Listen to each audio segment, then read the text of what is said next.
तो राम राम मेरे सभी भाइयों को। और मैं हूं रोशन कुमार खटीक और मैं रहने वाला हूं निवासी जोजा गांव का। और आज हमारे सामने खड़ी है बोलेरो न्यू N10। महिंद्रा की यह बोलेरो न्यू लॉन्च हुई थी 2021 में और हमारे सामने खड़ी हुई है। ये 2023 मॉडल है। हमने इसको परचेज़ किया 1 जून 2023 को। तो आज हम जानेंगे इसकी खास बातें और जानकारी, जो कि ये कितने का माइलेज देती हैं, कितना इसका bhp तो टॉर्क है, इसका एनएम कितना एनएम टॉर्क है, कितना bhp पावर निकालती है। तो फुल डिटेल में जुड़े रहने के लिए आप लास्ट तक देखें और सब्सक्राइब जरूर करें।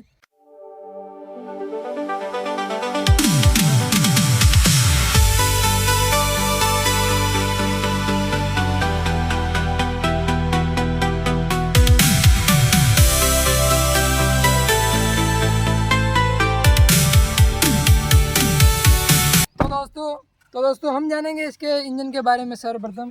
तो सबसे पहले इंजन की बात करूं तो मैं इसका इंजन आता है 1.5 लीटर डीजल इंजन आता है। और इसका जो पावर होता है वो पावर देती है 98.56 bhp की पावर निकालती है। इसका टॉर्क है 260 Nm, जो कि बहुत ही काफ़ी एक लग्जरी वाली फील तो नहीं दे सकता, लेकिन गांव के हिसाब से देखा जाए, अगर ऑफ रोडिंग के हिसाब से, और गांव में ज़्यादातर आपको पता ही है कि बोलेरो सबसे पहले पसंद होती है गांव वालों की, तो उस हिसाब से बहुत ही बेस्ट कार है। अगर देखा जाए इसका गियर बॉक्स, तो गियर बॉक्स आता है 5 स्पीड के साथ। और ग्राउंड क्लियरेंस आता है, वो आता है 180 mm इसका ग्राउंड क्लियरेंस आता है, जो कि गाँव में बहुत ही ठीक ठाक है। ऑफ रोडिंग कीचड़, और अगर आप कहीं भी इसको ले जाओ, खेत में भी ले जाओ, तो कोई दिक्कत नहीं है। अगर मैं इसके टायर की बात करूं तो इसके टायर आते हैं 15 इंची। जो ये एलॉय आता है, ये एलॉय में है, वो आता है 15 इंची। और इसके अगले वाले ब्रेक में आते हैं डिस्क ब्रेक, और पिछले वाले टायर में आते हैं ड्रम ब्रेक। और ये कार है RWD, जो होती है रियल व्हील ड्राइव। ये इसके पिछले वाले टायरों में रेस होती हैं, अगले वालों में नहीं होती है। 4x4 में इसका ऑप्शन नहीं आता है।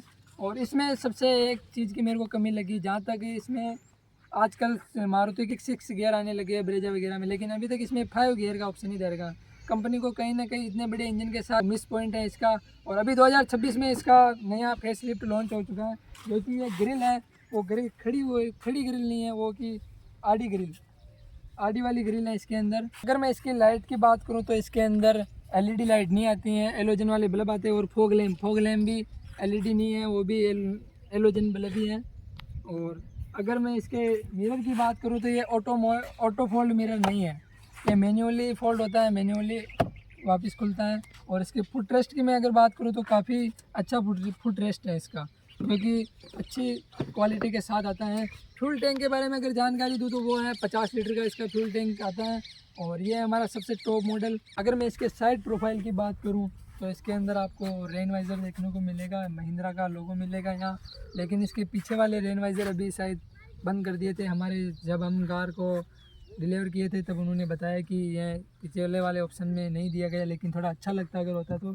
अगर मैं इसके पिछले लुक की बात करूँ तो इसके पीछे आता है एक तो वाइपर और एक वॉशर, जो कि वॉशर वाइपर आपको देखने को मिलेंगे N10 मॉडल में, और ये टॉप मॉडल में ही देखने को मिलेंगे, बेस मॉडल में आपको देखने को ये नहीं मिलेंगे। उसके पीछे आता है एक एक्स्ट्रा टायर, जिसे हम स्टेपनी कहते हैं। और ये आता है स्टील व्हील, इसमें कोई एलॉय व्हील नहीं है इसमें। और इसके पीछे एक कैमरा, जो कि कंपनी थ्रू इंस्टॉल नहीं है, ये हमने आफ्टर कंपनी के बाद एसेसरीज के थ्रू हमने इसके अंदर लगवाया है। और इसके अंदर ही आपको पीछे वाले शीशे में डिफॉगर का जो ऑप्शन मिलेगा, जो कि बारिश आने पर वो पूरा ब्लर हो जाता है। तो डिफॉगर जो हमने अपने ड्राइवर सीट के पास से वो ऑन होता है, अगर हम ऑन कर देते हैं तो इसका ये जो शीशा है पूरा क्लियर हो जाता है। डिफॉगर का काम यही होता है। और अगर मैं इसकी सीटेज की बात करूं और बेड सीटिंग की बात करूं तो इसमें 7 सीटर का ऑप्शन आता है, आपको पता है, वैसे मैंने बता दिया। और ये पीछे है जिसके अंदर स्पेस काफ़ी ठीक है, अगर बच्चे मेरे जैसे हाइट के अगर हैं तो वो काफ़ी अच्छे आरामदायक से बैठ सकते हैं। पीछे वाली सीट में मेरे को कोई इसमें इतना इशू नहीं लगा। और डिग्गी बनाना चाहो तो अगर इसको अनफोल्ड करोगे और इसको उतर के, तो ये डिग्गी का स्पेस बन गया, जिसके अंदर आप बड़े बड़े अपने बैग रख सकते हो और लगेज वगैरह आ सकता है इसके अंदर आपको एक जैक देखने को मिलेगा। और ये जो टूल हैं इसके अंदर पाने हैं अपने टायर को खोलने के लिए, छोटे मोटे, ज़्यादा तो नहीं आते हैं, लेकिन चलो हमारा काम हो जाएगा अगर बाई द वे कहीं गाड़ी पंचर वगैरह। अगर हम पिछली सीट की बात करें सेकंड रो की, तो सेकंड रो में काफ़ी आपको देखने को मिलेगा यहाँ। अगर मैं इसके सेकंड रो के फाटक के बारे में बात करूँ तो इसके अंदर आपको पावर विंडो मिल जाएगा अप डाउन के लिए, और ग्रैब पकड़ने के लिए काफ़ी अच्छा है, लॉक अनलॉक और अच्छा है, काफ़ी प्रीमियम लगता है ये चीज़ आपको देखने को स्कॉर्पियो में भी नहीं मिलेगी। अगर आप स्कॉर्पियो के 6-7 लाख रुपए एक्स्ट्रा देंगे, लेकिन वो चीज़ें आपको देखने को ये वाली नहीं मिलेंगी। अगर मैं इसके पीछे सेकंड रो के स्पेस के बारे में बात करूं तो सीट्स थोड़ा यहाँ थाई स्पोर्ट कम है, लेकिन सीट्स वगैरह कंफर्टेबल ही है, इतनी ख़राब नहीं है। और पीछे सेम चीज़ है, वो इसके अंदर आपको रियर एसी नहीं मिलेगी, सिंगल एसी के साथ में आप देखने को मिलेगा, जो कि वो फ्रंट में आएगी। अगर मैं इसके ड्राइवर सीट की बात करूं तो आपको कुछ ऐसा सीन देखने को मिलेगा, ये लेग काफ़ी कंफर्टेबल है और इसका पावर विंडो यहाँ देखने को मिलता है, जो कि मेरे को थोड़ा डिस्टर्ब करता है। अगर पावर विंडो थोड़ा इसके फाटक वगैरह यहाँ सेट कर दिया जाए कंपनी थ्रू, तो मेरा रिक्वेस्ट है, हम्बल रिक्वेस्ट, अगर यहाँ वगैरह हो जाए तो प्लीज़ महिंद्रा वालों थोड़ा इस पर ध्यान दें। ये थोड़े यहाँ अच्छे नहीं लगते हैं, अगर ये थोड़े ड्राइवर के पास सीट हो तो अच्छे लगते हैं। अगर मैं इसके इंटीरियर की बात करूं तो आपको नॉर्मली ये एनालॉग वाला मीटर मिलेगा, जिसके अंदर आपको आरपीएम और स्पीड दिखेगी। और इसके अंदर आपको एमआईडी इंफोटेनमेंट सिस्टम के बारे में बताऊं तो पहले स्पीड का ऑप्शन आ जाएगा आपको, चारों टायरों में हवा, पांचों टायरों में पिछले। इसके अंदर एक ऑप्शन अच्छा मिलता है, अपने पिछली स्टेपनी की भी हवा ये बताता है प्रॉपर। और यहाँ आती है इसकी वार्निंग हिस्ट्री, कुछ अगर इंजन में कोई प्रॉब्लम हो तो वार्निंग। और ये इसकी सेटिंग है, जिसके अंदर टाइम और डेट सही कर सकते हैं। ये इसकी ट्रिप ए है और ये इसी का माइलेज है, माइलेज 13 का।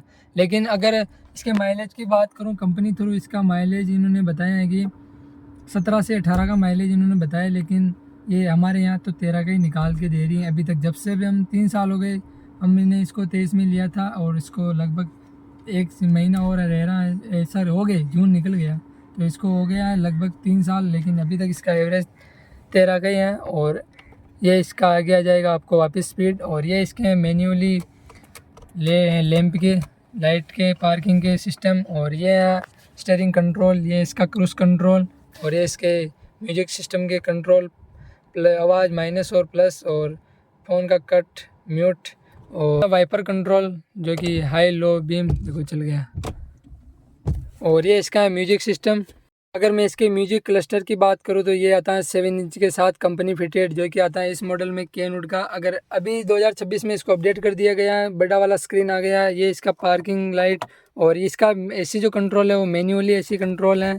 इसमें एक ऑप्शन और आता है इको मोड एसी, जो कि फ्यूल बचाने में काफ़ी हार्मफुल है इसके साथ। और ये इसके कंट्रोल एसी के।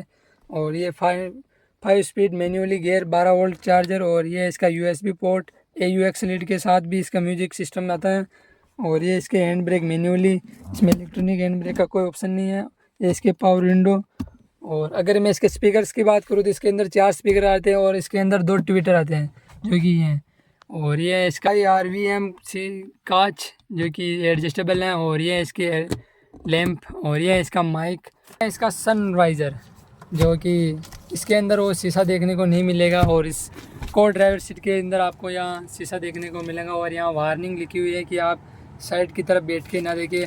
अगर मैं इसके सेफ्टी रेटिंग की बात करूँ तो ये 1 स्टार सेफ्टी रेटिंग के साथ हैं, जो थोड़ी सेफ्टी रेटिंग के मामले में हमें थोड़ी कमजोरी स्टार नज़र आती है। और अगर मैं इसके एयर बैग की बात करूँ तो इसके अंदर 2 एयर बैग आते हैं, एक स्टीयरिंग के अंदर आता है, एक को ड्राइवर के अंदर एयर बैग आता है। लेकिन एयर बैग इसके अंदर लगभग आजकल normally Brezza, Swift, Maruti, Tata की नॉर्मली गाड़ियों में 6 से 6 एयर बैग आने लगे हैं, लेकिन अभी तक इसमें अपडेट नहीं किया गया। अभी तक 2026 में अगर अपडेट कर दिया होगा तो क्या पता, इसकी जांच करेंगे हम और आपको दिखाएंगे एयर बैग अपडेट हुआ या नहीं। और इसके अंदर एक और सबसे अच्छी चीज़ मिलती है, ये हुक, पकड़ने वाला हुक, जो कि चढ़ने में और उतरने में काफ़ी बुजुर्ग लोगों के लिए हेल्पफुल है। और इसके अंदर नॉर्मली आपको सीट बेल्ट तो मिलेगी और ये आर्म रेस्ट है। और अगर आपको एक इसके इम्पोर्टेंट फीचर के बारे में बताऊं तो वो है, ये शायद मेरे ख्याल से क्या इसमें S11 में भी नहीं आता है, स्कॉर्पियो कार में भी नहीं आता, ये ESS इको मोड, ये बोलेरो न्यू में आपको देखने को मिलेगा इको मोड। और ये लाइट एडजस्टेबल है और ये डिफोकर का है। ये ESS जो कि क्लच के ऊपर काम करता है, अगर हम ट्रैफिक में खड़े हो तो ये बटन का दबा दो, गाड़ी अपने आप बंद हो जाएगी क्लच छोड़ते ही और वापस स्टार्ट हो जाएगी क्लच दबाते ही। और ये इसका साइड मिरर एडजस्टेबल, जो कि ये टॉप मॉडल में देखने को मिलेगा, बेस मॉडल में आपको देखने को नहीं मिलेगा। और नॉर्मली इसका AC है, ठीक ठाक है AC। और अगर मैं आज के आर्म रेस्ट के पास स्पेस के बारे में बात करूँ तो एक बोतल रख सकते हो और बाकी छोटा मोटा ये देखो हमने चाबियाँ रखी है। और मैंने इस कार के अंदर लगवाया है ये रूफ रेल जो गाड़ी के लुक को थोड़ा बेहतर बनाए। ये अपने आफ्टर मार्केट से लगवाया था, कंपनी फिटेड नहीं है। अगर मैं इसके प्राइस की बात करूँ तो इसका बेस मॉडल है जो कि N4, वो स्टार्टिंग है उसकी 8.99 लाख, जो कि 9 लाख से स्टार्टिंग है। टॉप मॉडल आपको लगभग पड़ेगा आपको 10.79 लाख। एक्स शोरूम की प्राइस बात कर रहा हूँ। अगर ऑन रोड प्राइस की बात करूँ मैं तो 10.48 लाख की आपको बेस मॉडल मिलेगा और टॉप मॉडल तक जाते जाते आपको ये लगभग 13 लाख की पड़ जाएगी, जो कि 12.74 लाख की आपको ले पड़ेगी। लेकिन थोड़ा बहुत करके आपको पता है ऐसे सीरीज वगैरह में अगर ऐसे करेंगे तो लगभग 13 लाख का अगर आपका बजट है तो ये एक मिडिल क्लास बहुत ही शानदार गाड़ी है। और ऑफ रोडिंग के मामले में मैंने बताया कि काफ़ी अच्छी हैं, कोई दिक्कत नहीं है। और ये जो इसका चेचिस आता है वो अपने पुरानी बोलेरो B6 जो मॉडल है उसी के आधार पर ये बनी हुई है, लेकिन थोड़ी अंदर से बाहर से थोड़ी स्कॉर्पियो जैसी लुक देती है। जो हमारी पुरानी TUV 300 थी उसके ही लुक पर बेस पर बनी हुई है, लेकिन थोड़ा बहुत इसको चेंज करके बोलेरो न्यू बना दिया गया। लेकिन मैं मेरी सजेशन से अगर कार में फैमिली के लिए कार के बारे में बात करूं तो अगर कम बजट है आपका 8 से 13 लाख के बीच में तो ये एक बेस्ट कार रहने वाली है। मैं इसको 10 में से 10 नंबर देना चाहूँगा। अगर मैं बजट के बारे में बात करूँ तो सेफ्टी रेटिंग माना कि थोड़ी 1 स्टार दी गई है कंपनी को। सेफ्टी रेटिंग में थोड़ा कंपनी को इसके लिए सुधार करना चाहिए, बाकी इसमें कोई कमी मेरे को दिखने को नहीं मिली। अगर आप स्कॉर्पियो लेने जा रहे हो, अगर इतना बजट नहीं है, स्कॉर्पियो जैसा लुक चाहिए, तो मेरे ख्याल से ये गाड़ी सबसे बेस्ट रहने वाली है। और अगर आपको थोड़ा लग्जरी फील चाहिए, क्योंकि गाँव की पसंद होती हैं बोलेरो B6 जो हमारे क्लासिक बोलेरो होती हैं नॉर्मल पुराने मॉडल वाली, हमारे भी पहले उसी को पसंद किया गया था लेकिन हमने वो कैंसिल किया क्योंकि थोड़ा लग्जरी चाहिए था, उसके अंदर थोड़ा लग्जरी का फील इतना नहीं है, तो हमने उसके बजाय ये गाड़ी पसंद की। और मेरे ख्याल से अभी तक हमारे इसके अंदर कोई दिक्कत देखने को नहीं मिली है और हमने इस गाड़ी को 20,000 से ऊपर किलोमीटर चला चुके हैं। और मेरे ख्याल से ये वीडियो बहुत लंबी हो जाएगी, तो मैं जहाँ तक होता है मैं यहीं इसको इतनी जानकारी दे पाऊँगा इस वीडियो के माध्यम से इतनी। और अगले नए वीडियो में मैं आपको इसकी जानकारी दूंगा ड्राइविंग के बारे में और इसकी टेस्टिंग, ड्राइव टेस्ट और इसके कंफर्टेबल के बारे में, किस प्रकार इसका सस्पेंशन है और किस प्रकार इसकी जो टायर की ऑफ रोडिंग है, किस प्रकार इसकी ब्रेकिंग है। देखते हैं इसके अगले ब्रेक डिस्क ब्रेक हैं तो किस प्रकार इसकी ब्रेकिंग है, किस प्रकार इसके जो ड्राइविंग कंफर्ट कितना जोन है, वो हम आपको अगले पार्ट के अंदर नए वीडियो के अंदर। यहाँ तक देखने के लिए धन्यवाद मेरे दोस्तों, और आगे के लिए सब्सक्राइब जरूर करें और कमेंट करना तो भूलें नहीं। और एक लाइक बनता ही है, लाइक करके सब्सक्राइब जरूर करें। Thank you full for watching.